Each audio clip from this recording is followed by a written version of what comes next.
It was an early morning in Ponyville. The sun was finishing its rising to show its glorious rays. A calming cool breeze swept across town, and there wasn't a cloud to be seen for miles. Twilight and Starlight were enjoying a delicious breakfast, made by the Princess of Friendship herself, a cheese and mushroom omelette, sweet potato muffins, and a stack of blueberry pancakes topped with strawberries. While it might have seemed like an overabundance of food, they both knew that Spike would have easily eaten everything left over, and then go back to the kitchen for gems afterward. While they were finishing off their last bites, they both saw Spike walking over to the table, wide awake. This was very rare to see, as Spike was always known to oversleep.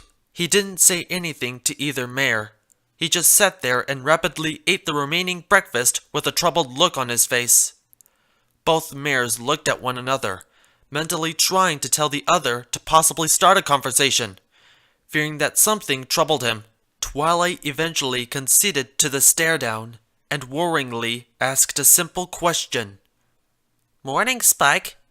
Is everything all right?" Spike had just finished eating everything that remained when he turned to face Twilight. "Oh, well, yeah, of course," Spike said in a dishonest tone. "Why wouldn't everything be all right?" In an attempt to change the subject, Spike then began to pat his belly in satisfaction. "Man, that was really good, Twilight. I'm stuffed." "Spike," Starlight said to intervene. "We know that look on your face.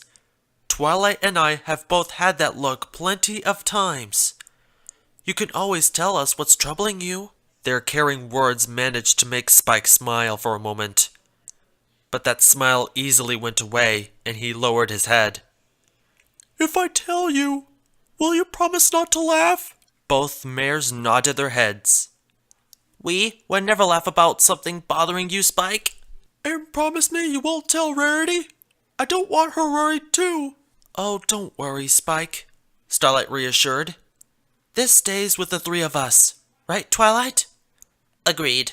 With that out of the way, Spike began to explain his troubles. "You see, I had this dream last night. It wasn't a nightmare or anything, but it made me wonder about someone I never thought about before." He had both mares' full attention, and they gestured for him to continue.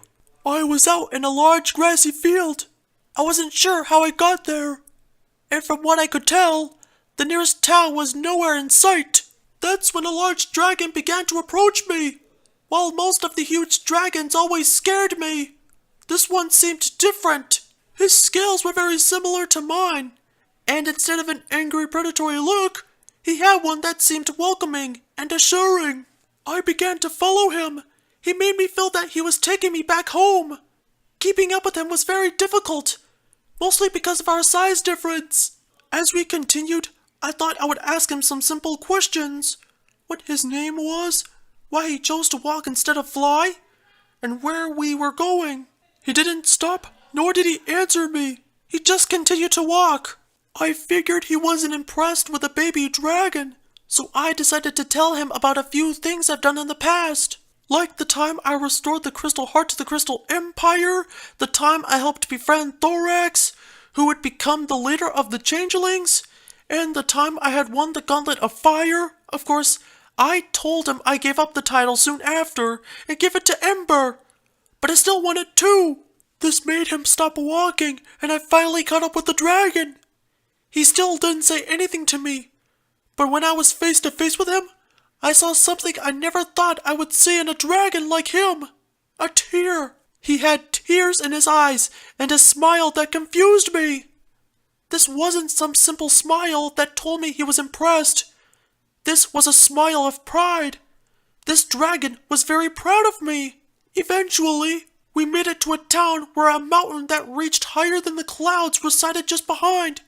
The dragon looked at me with more pride, but then had a look of sorrow. His expression told me he had to go now, and I could tell he wanted to stay with me longer, but wasn't able to. As he began to fly to the mountain, I noticed for the first time that he didn't leave any tracks on the ground. I knew it was strange because I left plenty and I was not even close to his size. I came to a sudden realization that he also wasn't casting a shadow on the town as he flew by either. He was by the mountain, and in the distance, I could see one last expression on his face. It was an expression that told me he would be waiting for me above the clouds. And he felt confident that I would make it back to him. As I saw him ascend, it hit me all at once that this really wasn't an ordinary dragon. This dragon was someone I never even thought about, but knew that he was someone important in my life. I awoke in confusion. I didn't really know if that was a dream or some sort of vision. My thoughts about the dragon were still fresh in my mind, and I could only hope that, from what I saw, it was a vision, that I really got to meet him. This has been the first time I ever wondered this simple question. Twilight, would my father be proud of me? Is he proud of what I've done with my life? Would he really want to see me? I never thought about it before. But would he think of me as his son if I saw him? Spike began to tear up a bit, but he soon found himself embraced by Wings and Hooves. He could see tears from both mares. "Oh, Spike," Twilight began. "I know if your father could see you now, he would be proud of you and everything you ever accomplished, especially at such a young age." You really mean it? Spike managed to ask, still in tears. "Trust her, Spike," Starlight said. "You are the most amazing little dragon. Any dragon would want you to be their son." Spike began to feel more at peace, forming a smile from the love he was receiving. Thank you, girls. You're the best friends a dragon could ask for. Can we please stay like this a little longer? Both mares smiled happily and continued to embrace the dragon.